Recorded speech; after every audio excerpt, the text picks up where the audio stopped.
Hello and welcome again to another series of Dinis Guarda Cities ABC Open Business Council YouTube podcast series.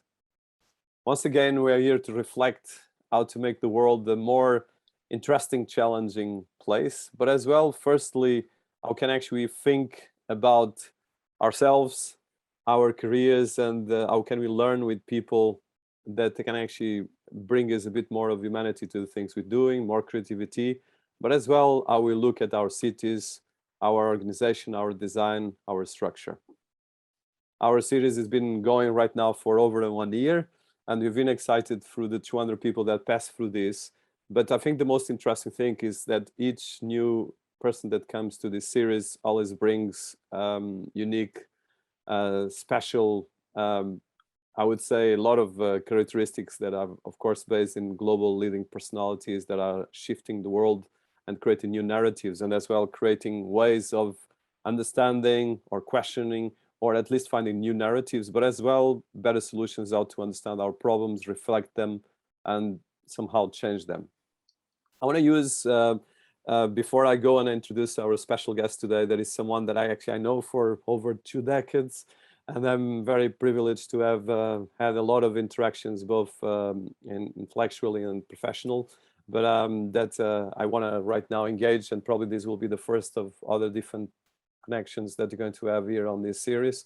Our special guest today is Pedro Gadanho, and I'll make an introduction about him. But before that, I thought a lot about this interview because there's so much stuff to talk here.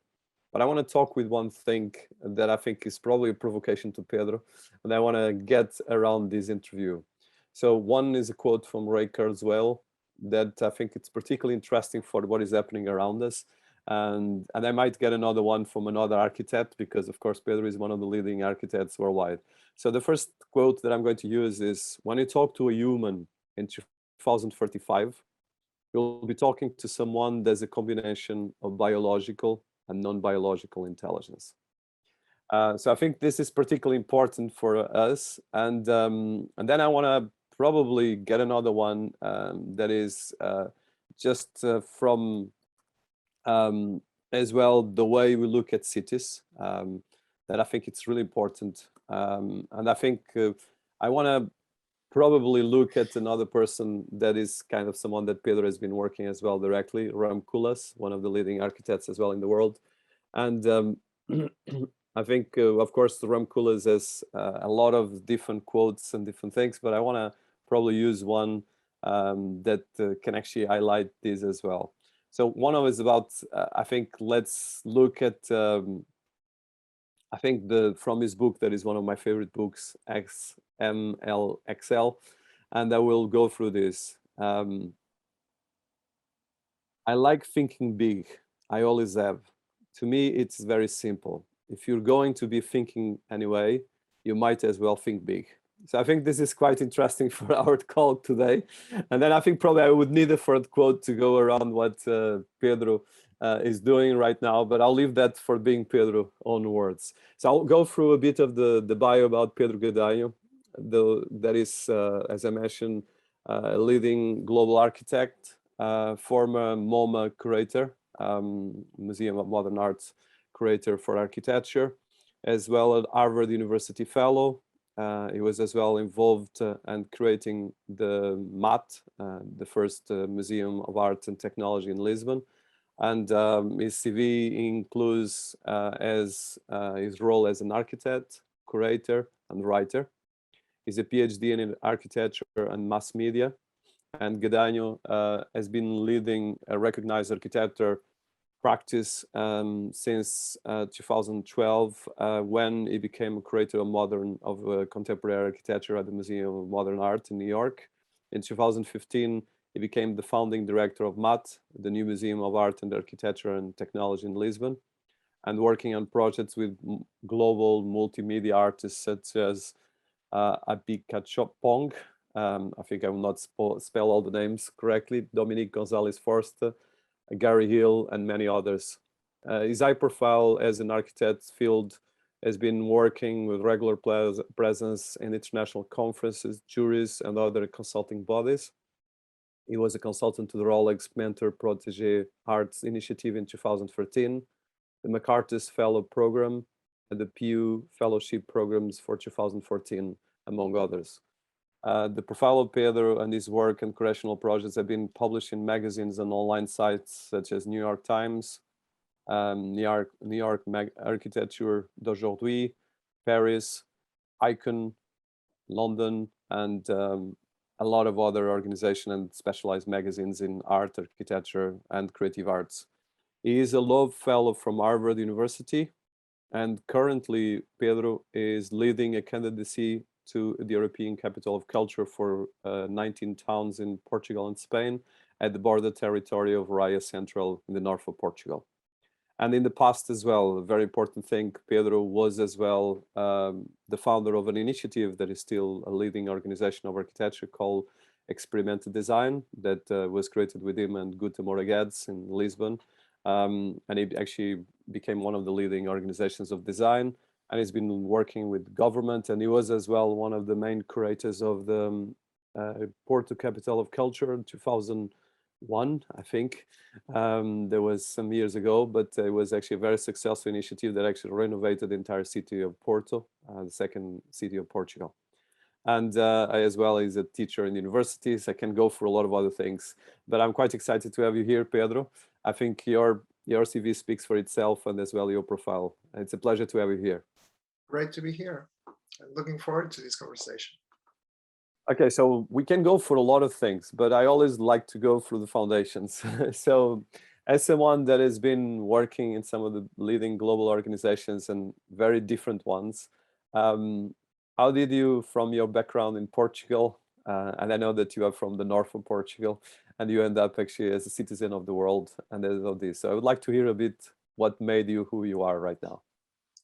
Well, I would say I am an Erasmus child, which is probably one of the best projects the European Commission ever started, by allowing people in Europe to go and study abroad. And so I went to Milan on my 4th year. And actually before that, there was already a curiosity to go outside and see the world. And so my first job as an architect was actually in Barcelona when I was a 2nd year architecture student in Porto. And so that stayed on. Then I did a master's in London. And so I've lived abroad quite a number of times. And I guess coming from what is still considered a peripheral country in Europe, I guess I understood very quickly the power of global networking. And so I was building my network over time.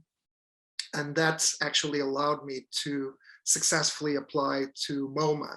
And surprisingly, taking that position when even people at MoMA didn't know me before I applied.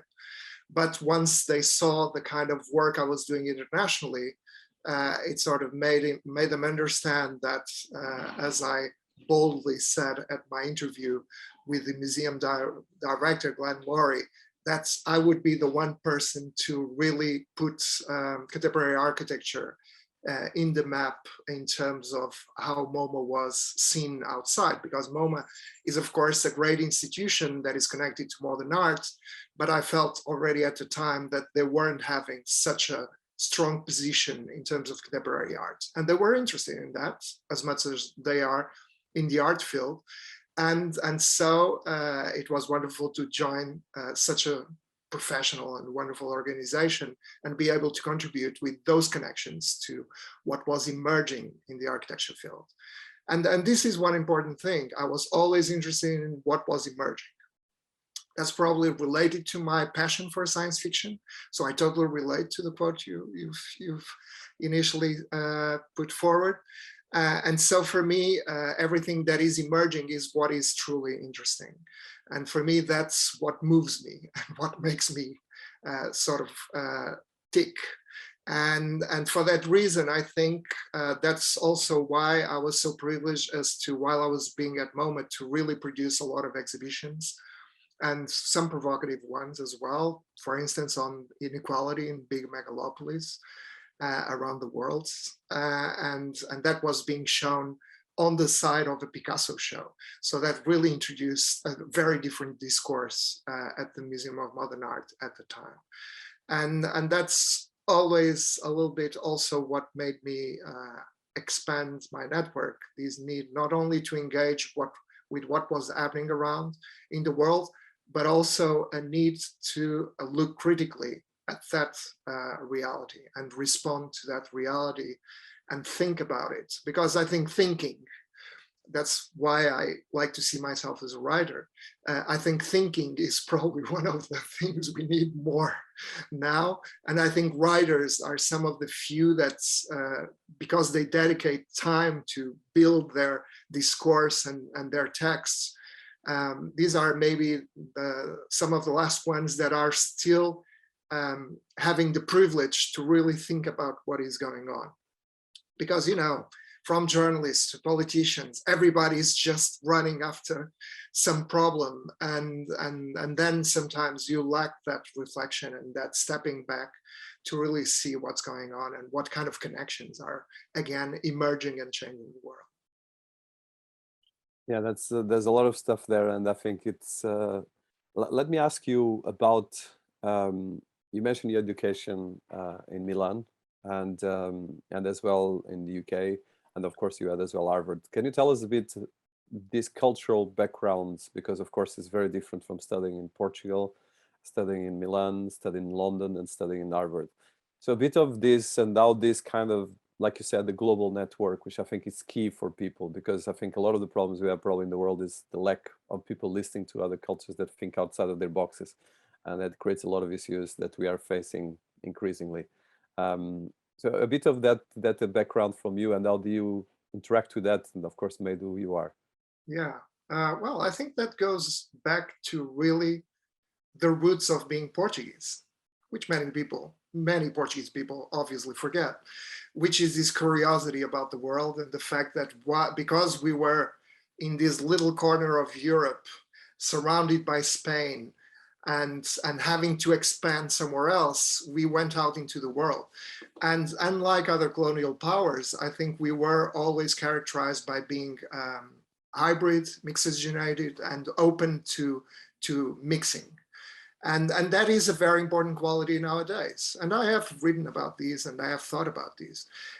This ability to welcome very different cultures and to be open to the world, I think it's quite essential and quite important, especially when populisms and xenophobic movements are rising, because this is what really makes the world go ahead. And we have an history that mixes very different origins and tensions. And they actually say that the Portuguese genome is on average 30% Jewish, 30% Arabic, 30% Celtic, and 10% of everything else, which already gives you an idea of how this can create a very different position in regards to the world. And so I think I truly benefited from that, and together with curiosity to find and discover the world. Because of course, I do remember when I was talking to some colleagues that I was going to Milan for my Erasmus year, there were people saying, why do you go there? You're in one of the best schools in the world. And of course, Porto School was referential, but for me, it wasn't enough. And it was already provincial just by the fact that it was considering itself the best in the world. A kind of provincial thinking that you can find in New York as well, by the way. And so in that sense, I think that openness and even humility in regards to what the world can bring you, I think it's a cultural feature that is very important. And I think other countries, bigger countries, sometimes should learn from smaller countries that have a tendency to be that sort of welcoming in regards to other cultures. So it's all about permeability and being welcoming other influences. And that for me always felt natural. And the moment I'll lose that curiosity, I know I have become an old person. That's wonderful, and I think I completely subscribe with you. And I think all the cultures that were open to other cultures were the ones that were successful. If you look at empires and cities and civilizations. So on the writing side, and you mentioned science fiction, I would like to touch that because probably is less known, your passion for that. And what books did made you opening? Of course, Portugal has a lot of poets and a lot of writers, but what made you open this scope as a writer first, and as well the imagination of seeing cities and becoming an architect, but as well becoming this citizen of the world that is interested by a lot of different areas and a lot of different mediums? Yeah, I mean, there's lots of books I could mention from my youth, because I was reading a lot when I was a teenager, and that also obviously influenced my interpretation of the world, if you want. But I would say that probably the author that influenced me more was Jorge Luis Borges. Not only because he's a builder of worlds and he has a wonderful imagination, but he also taught me that when you want to write, probably you don't need to write a 7 or 8 page romance if you just want to put forward an interesting idea about the world. You can do it in a 7-page short story. And that really influenced the way I write, because I don't tend to write extensively. I tend to concentrate my writing in very concentrated pieces of writing that have lots of references and especially now with hyperlinking, you can have the benefit of hyperlinking a text to the maximum, so that if people want to read it superficially, they can read it in 5 minutes. But if they want to go through the links, they could be spending days reading that article. And that's a lot what I did in my blog called Shrapnel Contemporary, which actually ended yesterday. I did my last post yesterday because I thought I've had it with commentary on what was happening, and I think the world is already at this moment too complex for one to be spending so much time writing about things when people are then losing their concentration and attention in things like Instagram or Facebook or anything. It just felt like people are indifferent anyway, people are not reading anyway. So I just decided that I would keep my thinking to myself for a while. And but there I was really doing work that probably was also what got me the position at MoMA, because it was sort of showing that here is someone that is really taking its time to reflect upon things that he's seeing around him. And I think that was a good time, a good moment. But now I'm maybe more committed to try and produce change in a more direct way in the work I'm currently doing, even with this bid for European Capital of Culture, because it's no longer about observing, it's actually trying to influence 19 mayors, sitting with them and infuse some sort of a vision that could actually change a whole region. And for that, it's more about using what you know already, but also what you learn about that territory. And you know, and being a bit more active in terms of the relationships you establish with politicians or other people. That's fantastic, and I love José Luis Borges. I'm just thinking right now that in itself is a fantastic interview. So I want to just one note, and you touch, of course, the passion for creating universes and creating ideas. And by the way, I don't think you should finish your blog. I think you should continue. The world needs more creativity, but that's another different thing. But in terms of science fiction, what brought you there? And as well, I want to then go to the architecture, but the science fiction, because José Luis Borges in a way is kind of a science fiction poet, let's put it that way, in a very more kind of subjective, very classical more way. Yeah. Classic way, yeah. But how did that came to you? And probably, I'm sure that the science fiction and the cities came at the same time, or architecture. Actually, there was an uncle of mine who was an artist, a visual artist, who gave me this book because I started to show interest in science fiction. As any very young kid, at the age of 12 or something, as any young kid today will have just by seeing Star Wars and stuff like that. But I started reading science fiction. And of course, I was reading these sort of stupid novels of galactic operas and so on. And my uncle gave me a book called A Stranger in a Strange Land by Robert Heinlein. And I read through it, which it's a dense 300-page long novel. And I read through it. And by the last page, there is this kind of revelation about human nature that really touched me. And so that really made me even more committed to good science fiction, by which I mean fiction that is using a scenario in the future to really reflect about your present condition.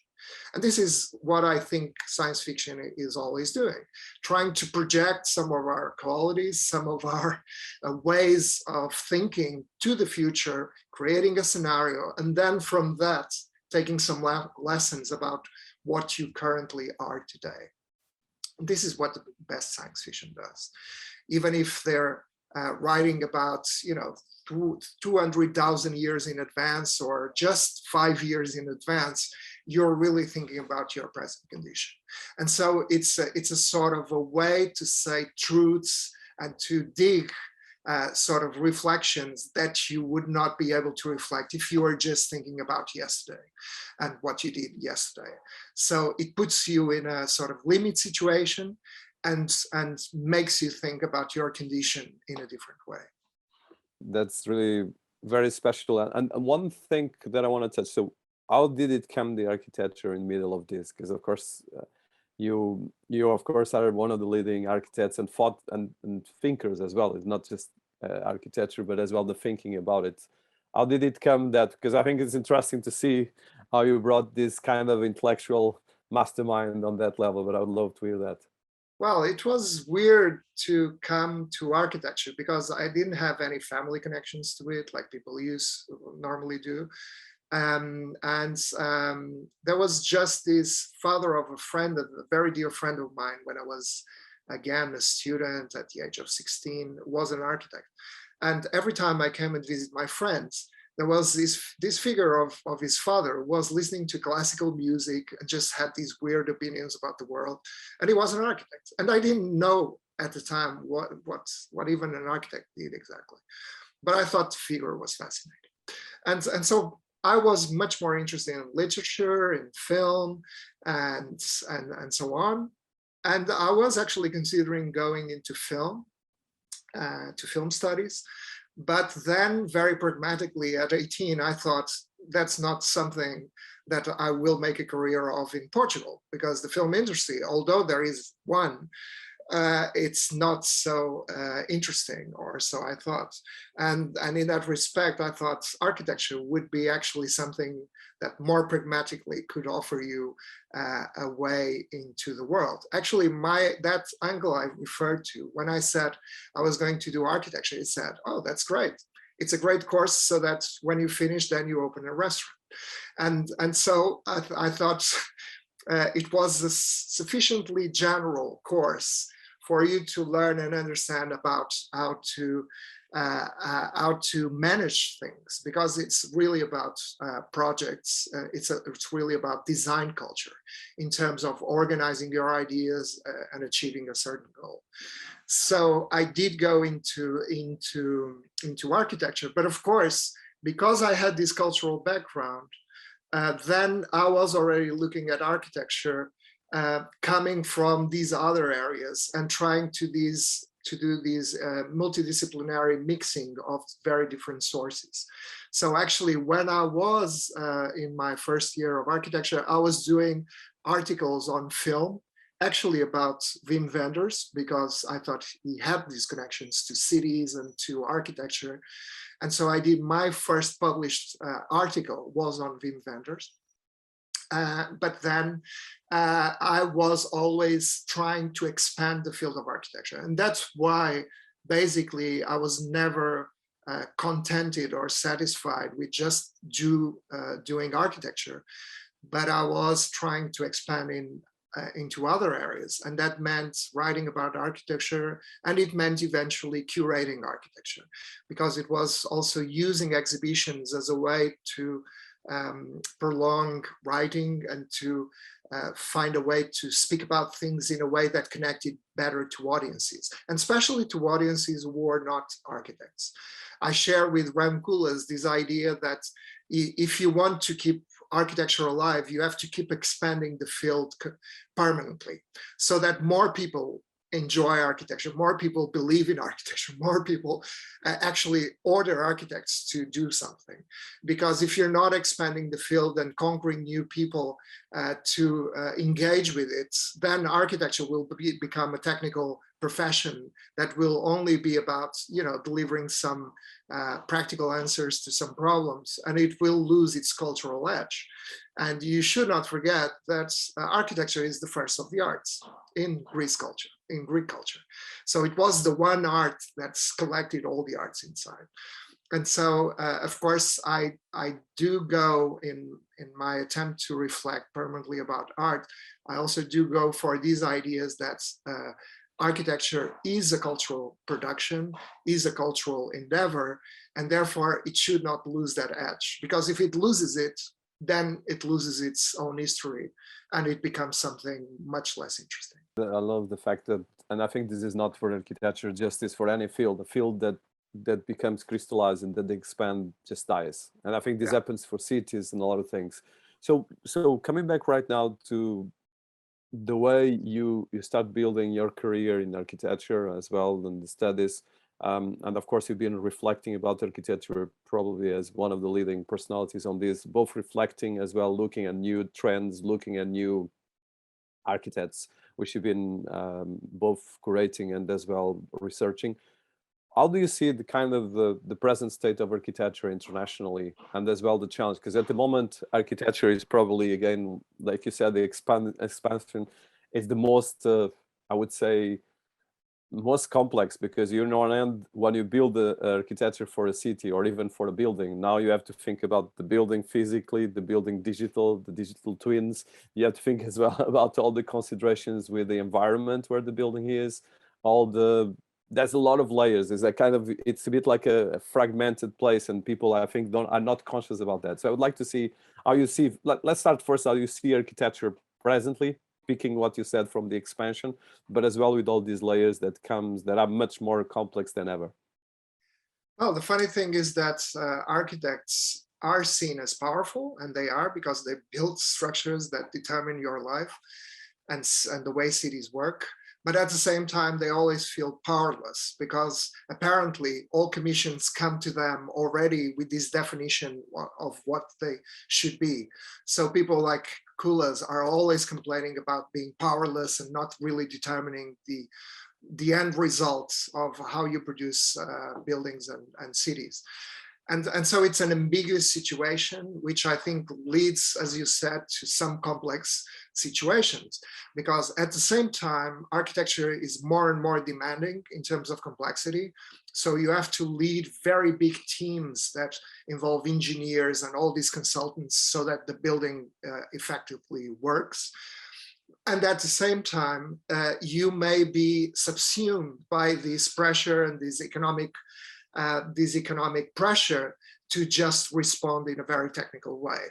And so if you lose that edge of still being creative and still being expanding in terms of the ways architecture can offer new possibilities to the city, then you might become what you call a corporate architect that is no longer doing anything original and new, and therefore not contributing to the history of architecture, but just plainly repeating formulas and responding to situations in which you are involved in a very blunt and basic way. So I see this tension, and I even see the fact that eventually, like much in the art world, the architecture field could actually split in two at certain points. One that is fully commercial and corporate, and the other one that is a smaller world of architects still trying to advance the discipline and participating in biennials, doing exhibitions and doing smaller buildings that really feeds the wider field.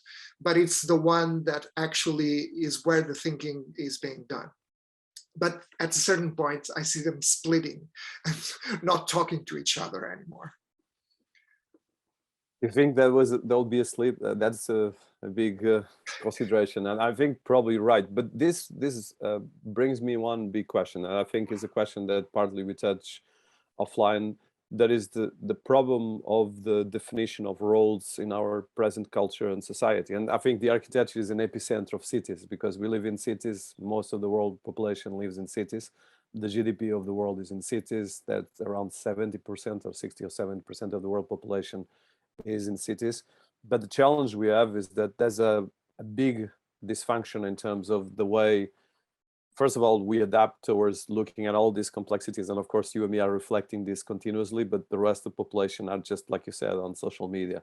And this is actually dumbifying our society in a lot of ways, because although we have all this advanced technology, we're not using it for anything but just to dumbify ourselves and to escape to reality. And actually, there's even right now a lot of considerations, and this is quite interesting for you as an architect and as well as a thought leader, is that the challenge right now with the metaverse, and there's a big concept, but it's kind of that we are creating kind of, each of us creating our own illusion of reality. And this creates, and comes back to your childhood and George Luis Borges and the idea of creating our own stories, that until the 21st century, more 20th century, we had like some kind of narrative that civilizations could actually relate to for at least a couple of hundreds of years, or in some cases thousands of years. And now we are fragmenting these narratives. And I think even if someone is Muslim in Middle East, but he has access to social media, will create probably a metaverse world that will reflect on his own mind and create his own architecture somehow. So I know that is a provocative, poetic question. Which has immense potential, and it could be really interesting, but could also drive you to the kind of split I was talking about, the architecture world, which is a world in which you have a mass of 97 or 99% of the people who don't have access to those media and information, and that are in a state of info poverty, and then 1 or 3% of people that are really in a bubble and that's talking between each other globally, but then start to be disconnected from a very harsh reality that is also encompassing the globe. So I think that is both sort of exciting and dangerous, because if we actually go that way, we must consider that we may be endangering our potential to thrive. Because if you really have a mass of people that is destituted, then you can have a big problem, even for those who have the possibility to advance things into a better state. So this is where I defend, for instance, that we should already be jumping very quickly to the basic minimum income. Yeah. I don't know what the exact universal RBI. Yeah. So in fact, because if you guarantee that, then actually things can progress. And if you do a tax carbon on carbon transitions, economists at Harvard calculated that you would have enough money to distribute a good income to the 7 billion people around the world. And this is shocking, just to see that you have that possibility at hand and governments are doing nothing to implement something like that. Because it's just a clever thing to do, because you'll guarantee that you won't have mass famines and just revolutions happening constantly and creating an instability that nobody needs. So you do have the tools to come to that stage in which you can have true technological advancements and really have this split in a positive way, in a sense that everybody belongs where they can, but at the same time things are advancing for the betterment of the majority. Or you can have this kind of split and bubble and things just going really dire. So I think we are living, actually, also with environmental crisis, we are living at the very crossroads in which big decisions can be made that could really alter the way we inhabit the planet.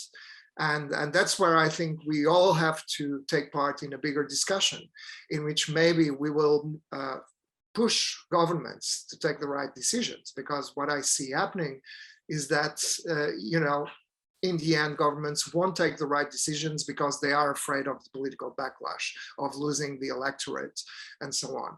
And we have to change things around. For instance, in Lisbon, there is a discussion even with the new mayor about pushing shared bikes and stuff like that onto the foreground.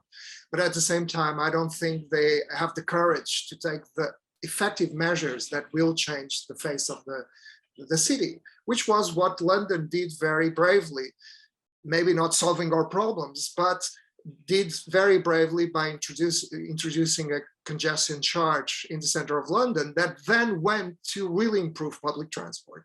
I mean, this is key for you to organize the center of cities. But governments are still afraid to implement that kind of measures because they don't see them as pleasing their electorate. So I think there will have to be a reverse movement from society pushing politicians to take the right decisions at all levels of what we need to change. This is very, very, very important thing, and this opens a couple of dimensions that I want to bring to the interview. So the first thing, and I want to get back to your as well trajectory. So because the complexity about what you just said is okay, that I think everyone knows that this is critical, but like you said, people are afraid, and I think there's a mix of fear. Because of course there's consequences political wise, there's consequences social wise, there's consequences as well. And the challenge is that, so in one end is kind of coming back to what Ray Kurzweil quote that I used in the beginning, is that we are no longer in a linear process. We are in a kind of exponential process. Things are happening faster, and people and our human brain is not adapted like a machine to react so fast. We need time to digest. Even our organic constitution cannot cope with all of these things because from the weather condition changes that we get a virus and we can get complete out of because something changed from night and day, and this is going to increase. So, but my question for you is kind of, let's look at the human architecture, human society architecture. You work with so some of the leading cities, some of the leading organizations, and as well, you create independent organizations like Experimental Design that is still alive and doing fantastic work in the fields of architecture, design, and creative arts. So how did you see, from your experience dealing with these institutions? And I want to make a difference between these creative institutions and then like society, mainstream institutions like cities, like Porto, capital European of culture, what you've been trying to do with is 19 cities, because there's a completely difference. Because the challenge as well is that the creative industries and the architecture, like you said, there's a part of the creative part that is a small bubble. It's very small, not the bubble, but it's a small, from an economical perspective, there's no power there. Yeah. And I came as well from a creative background, and I realized that. I remember when I worked in my first investment bank, I realized that the marketing budget, and this was a small investment bank in Europe, my marketing budget, or the marketing budget where I was one of the directors, was bigger than the entire budget of Portugal. And I thought, oh my God, this is not possible that our budget is bigger than an entire country with 10 million people. And that is kind of the challenge we have as well, is that we have a complete dystopian, and this is already dystopian, divorce between a huge part of the society and the rest of society. And as well, in the middle of this, there's all this kind of lack of knowledge. And then, of course, people will get to some kind of Marxist or post-Marxist way of looking at society, or some kind of ultra-left or ultra-right vision. And this is creating really a huge complexity for our fields, which is not easy for as well politicians to manage, because this is a completely minefield. So I would like to, from your experience with building this organization, which are very positive experience, and I think we need to look as well as kind of narratives, because we need to look at cases, because of course the complexity of our times is that we are in the best times of history of humanity in terms of statistics, if you take the climate change issues. But then as kind of psychological issues coming out of these narratives, we are in a very tricky moment that can go very bad, or it actually can go very well as well, but it's up in our hands to decide. Well, I do see, or I did see at that time that younger, independent, more energized cultural groups could actually produce some change. And that is for experiential design. For instance, we were agile enough to collect all the budgets that we needed to produce something that was fresh and that introduced a vision of a different Lisbon at that time. And we even convinced the mayor of the city to invest in it at 10 times the scale that they were investing before, just because Lisbon needed that kind of approach that was not purely institutional, which in Portugal means super conservative. And so you do need that freshness and things being shaken by younger people. So I always think that you have to find ways to sustain that and to provide an economic means for younger people to produce something, even if they risk failing. And so this is like unicorns. You will invest in 10, 20, and then there are 3 that will make it. And so your money is well invested because those 3 thrived. This is what you have to do with culture if you want to have a vibrant culture surviving in cities. You will also have to invest, considering that you may lose a part of your money, but those who will thrive will actually compensate for the other ones.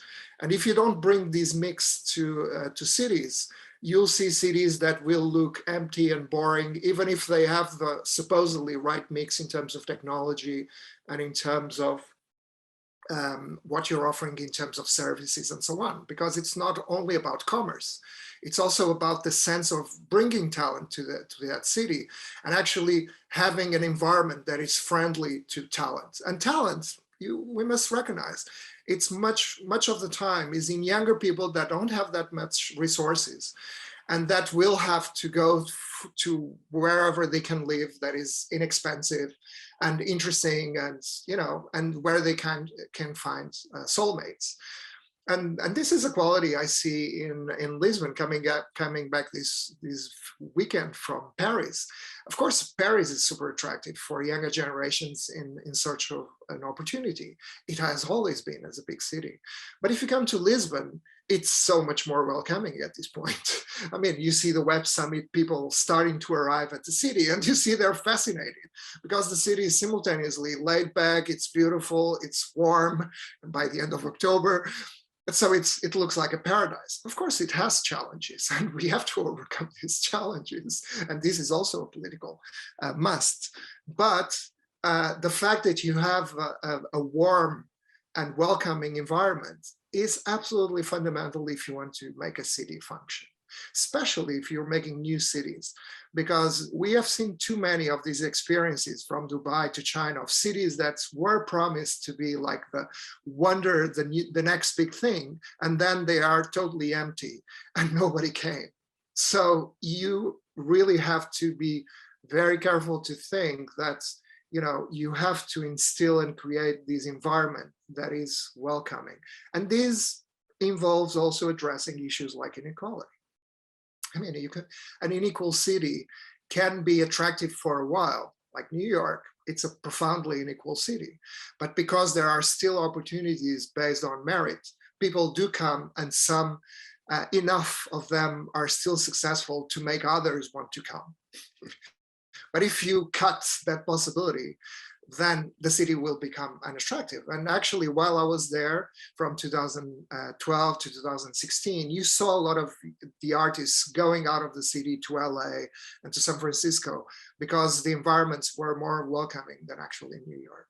And so you can lose even that cities that have by tradition maintained that kind of grasp on attracting younger people. You may lose that for one moment to the other. I don't know if I addressed your question, actually. No. I think you addressed fantastically. I think it's this is actually the biggest problem of our times, is because the challenge, like you said, is really that all the cities, of course, know that they have to go in these directions and they have to really to move faster, but everyone is struggling. And I think the ones that are fast enough not to get just, because I think most of the people get overwhelmed by this And I think when people get overwhelmed, they create like some kind of bureaucratic process to keep things moving and just hide under some kind of the excuse. And of course, that means the city will destroy itself. Look at, I'm in the UK and I see what Brexit is doing to the UK economy, and now this is actually creating a very dysfunctional society because everyone right now is starting to be afraid of things and create as well even a sense of, okay, let's not be responsible for things. But not going into political, of course, continue with the ideas and as well on how we can actually push ideas to reality. One of the things that I'm particularly excited and going back to your trajectory is that you've been making the bridge between the cities, which we just mentioned right now, between creating infrastructures and as well buildings, and as well the ideas, and as well the events and the organization. So one of the things that you succeed exceptional was making the bridge between the creative industries, and the creative industries, we're talking about the art world and a lot of different things. So I want to ask one thing, and this is kind of provocative, but in the best way as well, in the follow-up with what you just discussed. So as we stage, this is data from August 2021, and this from statista.com. The global art market was valued at $50 billion in 2020. Okay, 50 billion US dollars.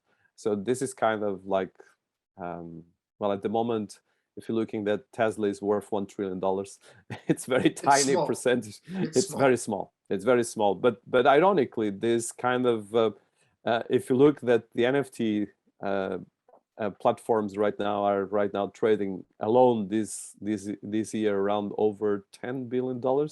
So that means we have 1/5 of the market world, art world, right now being traded in just NFTs. Of course, this is not necessarily the art world. Okay, I'm talking about a lot of things, but I think I'm talking here just the numbers game. And I think you mentioned that when you were working with the mayor of Lisbon with Experimenta, and now the challenge with the new mayor of Lisbon, as well New York. That of course, if you look at the Bloomberg work, that repositioned New York as a global capital, and actually became one of the top tech cities, ironically as well, which was not.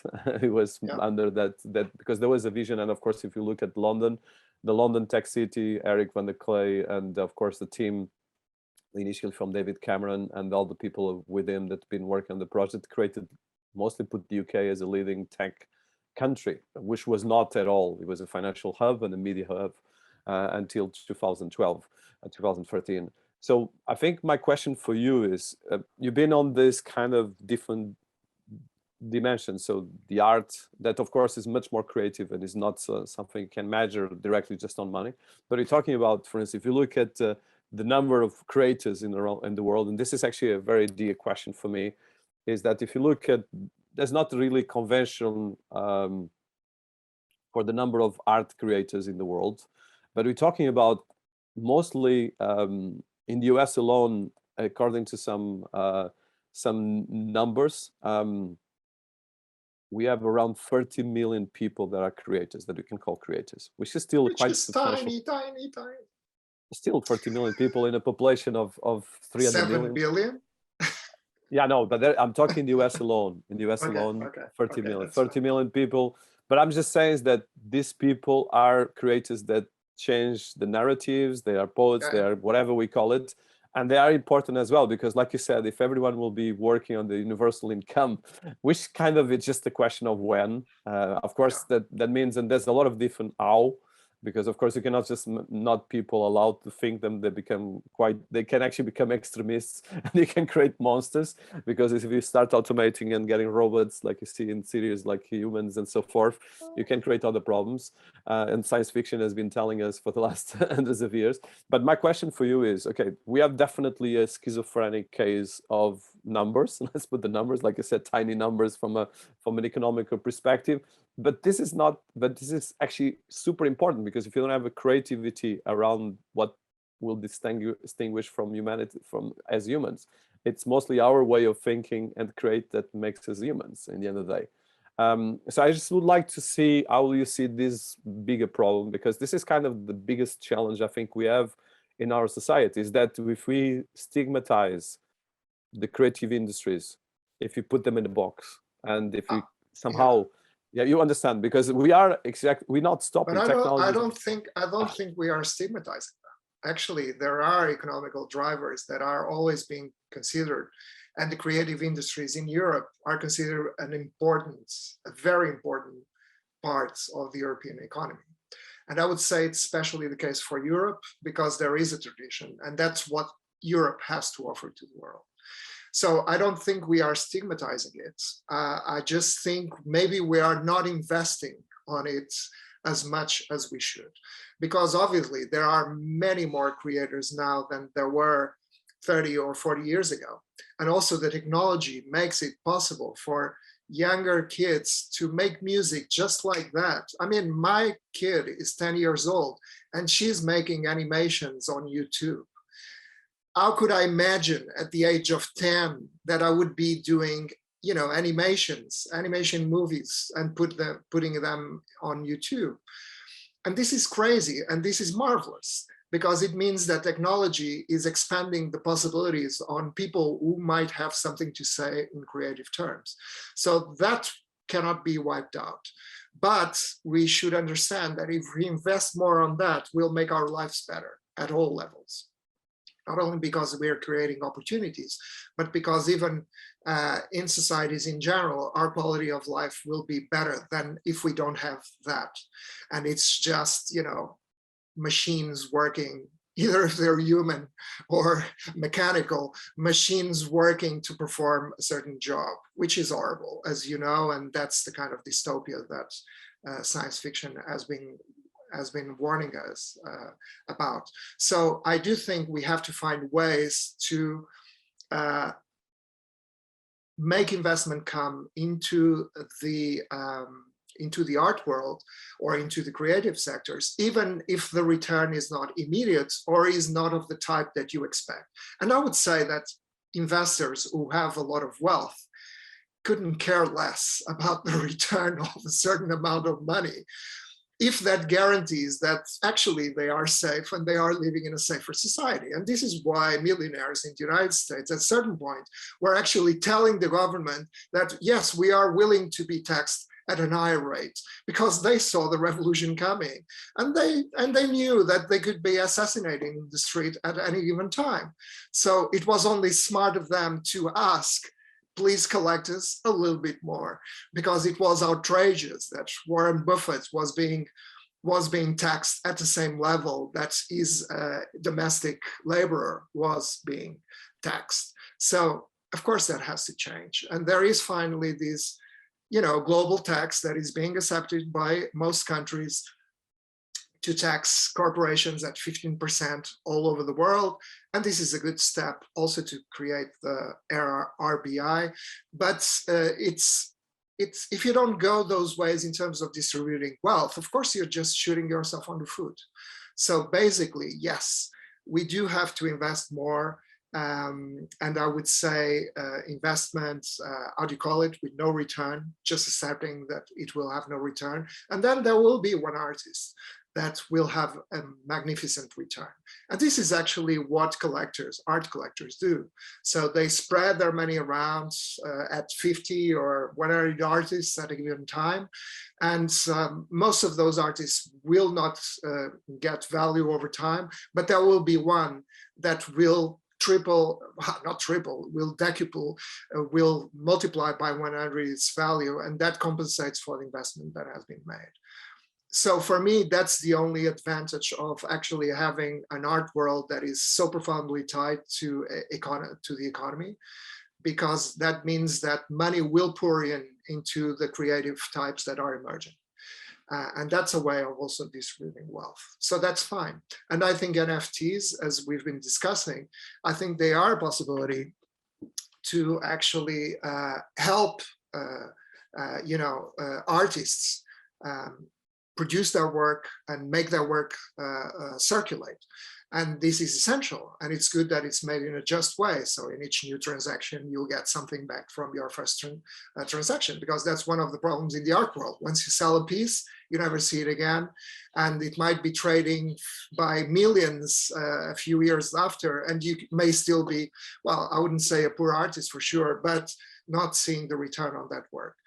And so I think NFTs provide for that possibility. But of course, you will have to solve some environmental problems that are associated to that issue, because even artists who are very sensitive and very, wired to those issues, they will step back from NFTs if NFTs are not offering the right kind of environmental or carbon footprint, if you want. So that means that there is a lot of potential, but only if certain problems are solved at this point in time. Then you can distribute wealth in a better way and make sure that apart from, I would say, the ecological crisis, which may by now be irreversible, you could actually still have a better life for many more people over the next few decades. Well, there's a lot of things there. So I think, especially I don't think for the NFTs, I don't think it's the problem of the ecological issues. Is more probably a perception issue, but that's a bigger topic. I'm more interested to go, and of course we might have probably this will be the first interview. I think we'll need to have a second, definitely. But I think one of the questions I want to ask you in what you said, which I subscribe to almost everything, but the challenge I've been facing both as an entrepreneur and as a thought leader is the challenge is that even my team and most of the people, it's very complex to manage. First of all, to create things that mix creativity and business, point one and point two, okay, let's put it that way, and then bringing this to society. And that's why, of course, some companies are becoming $1 trillion companies more and more. In the last 5 years, we have right now kind of 5 or 6 companies that are $1 trillion companies, which is kind of something never seen. And there's people saying that you might have the first trillionaire in the next 5 years, which is kind of crazy. A person that has more money than actually probably 7 billion. But the challenge is not that. I think for me, the challenge is there's enough money, like you said, for our society. It's ridiculous actually that we have so much disparities. But the challenge is the perception and the way we use these tools. Yeah. And this is what I would like to touch this. My question for you is, this is not just for the creative industries, it's for the architects, like you said, for if you divide or not, but especially for the people leading us, because we are leading us as well. We are all part of this. The polis, the politics is about the polis, the city. And I think the challenge is, are we going to be looking, I think this is for me the biggest problem we're facing as a civilization, because if you don't face this, then we have the barbarians coming at the gates, which happen in all the biggest civilizations in history. Well, I see a lot of questions there, but the one I immediately thought I could address was this difficulty to have the creative arts engaging with, the business world. And come on, you must realize that, of course, companies don't have a big reputation with artists or with people who really think about the problems of the world, because what we've seen even lately with Facebook is these malevolent corporations trying to suck you down. And so either that paradigm changes, or it will always be difficult to engage truly committed people to work with businesses, because either businesses demonstrate first that they really are interested in making some social benefits and not just profit, or else people won't be collaborating with them. And this is as easy as this and as simple as this. And then at a stage of instability, you can see businesses just losing their base, which is their customers, because customers will be revolting against them. So this means that I think there are a lot of business leaders nowadays that are obviously already conscious and aware of these problems and are trying to change things. And this is where corporate responsibility comes in and so on. But this could not be read or perceived as sort of whitewashing or greenwashing or whatever, because that will create the worst reaction and it would become even worse. Let me stop for 1 minute. I know you can edit this, right? Because I have to connect the computer or else it will disconnect. No, do you want, because we've been 1 hour now, do you want, Ronaldo, can you stop? I think it's better. Ronaldo? So Pedro, there's a lot of things here that are right now still opening. And like I said, this is the first of a series. So I would like to wrap up here because we are in 1 hour now. So I want to thank you for this. There's a lot of very high profile thinking here, but we're going to come back with a part 2 of this. So keep a loop. Of course, the people listening to us will see this because we'll be done in the same week. And Pedro will come back very soon. Thank you so much for this. Okay, thank you. I'm looking forward to continue the conversation. Bye.